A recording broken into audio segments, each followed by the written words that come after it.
Hello. In this video, I'm sharing some classroom management ideas to try during the movement line.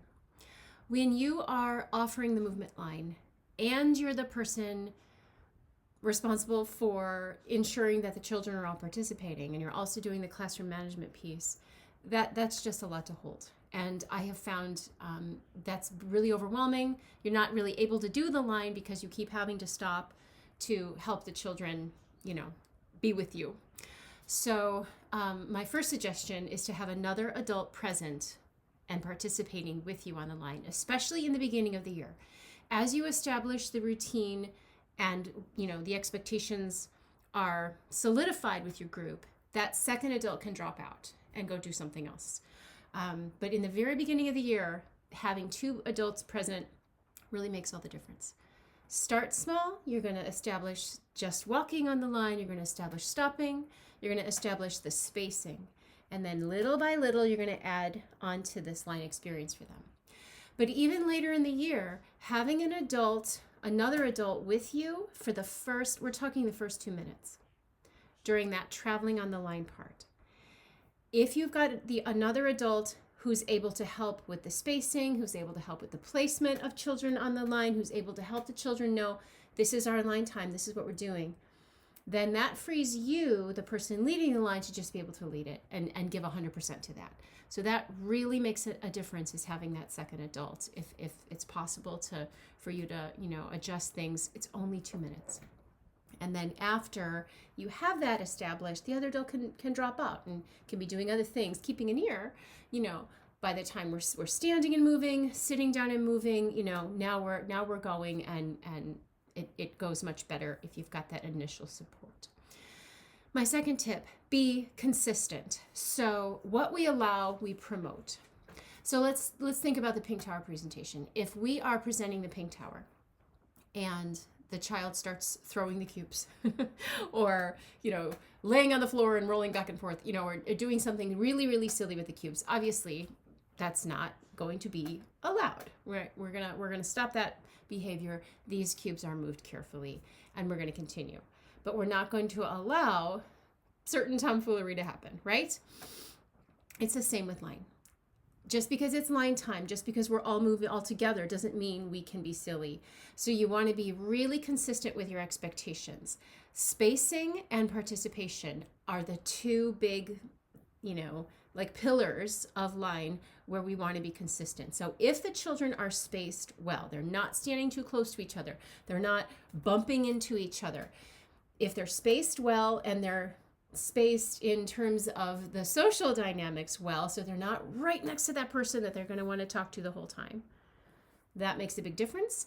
And are they participating? And by participating, I don't mean fully doing everything you're doing. I don't mean singing and moving with you exactly perfectly all the time. They can be observing, but they're present. They're with you. They're taking in the lesson. They're listening. They're watching the other children do the movements. Not all of the children are going to be doing the movements all with us, but are they actively there? Are they observing? Are they there? They're watching. That is okay.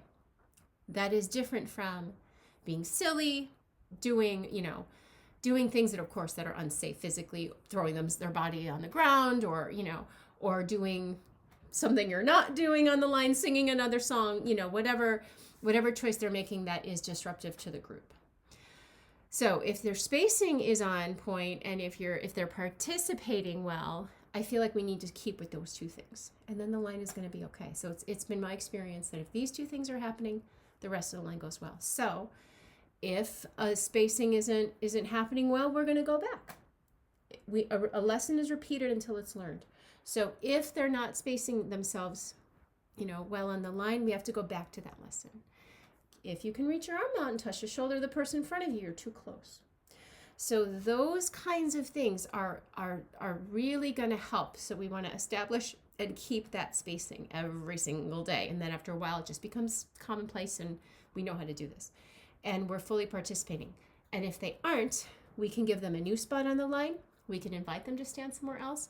I like the switch it, change it, rearrange it. Switch it, change it, rearrange it. Christopher and Sylvia. Change, change, change, change, change. Change, change, change, change, change. And then we can move two other people and two other people. Sometimes I do this just because, and other times, I will use that technique if a child needs another space on the line, or I'll just invite them. Please choose a different spot on the line. I see that you're wanting to talk to your friend during this time. This is our line time. Please choose a different spot, and we're moving them. So the spacing and the participation, two big things. And my third tip is to visit, consider learning about positive discipline techniques with Chip DeLorenzo.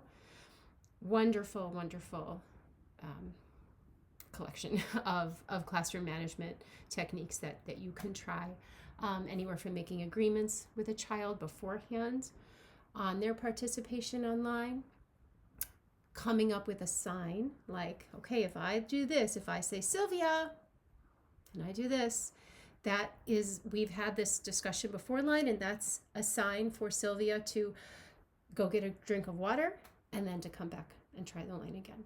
Or go sit in a chair, observe for a little bit, and come back to the line again. We always want them to feel free to come back and join us. We're never keeping them, in my opinion. I don't think we should ever, banish a child from the line and, oh, you're not participating today, so you're going to sit here. But it's by invitation. Come and sit. I want you on the line. We want you to be with us. But to be on the line, we have to be spaced well, and we have to be participating or observing, and being safe with our bodies. So you just establish that. But positive discipline techniques, they're wonderful. So please check those out, because line for you should be fun. It should be, easy and something that you look forward to every day, and not something that you dread because the classroom management piece is just making it, too challenging for you as a teacher, because that's no fun. And if we want to do something every day, we've got to be able to find ways for us to have support so that we can do line every day and really enjoy it. Thank you.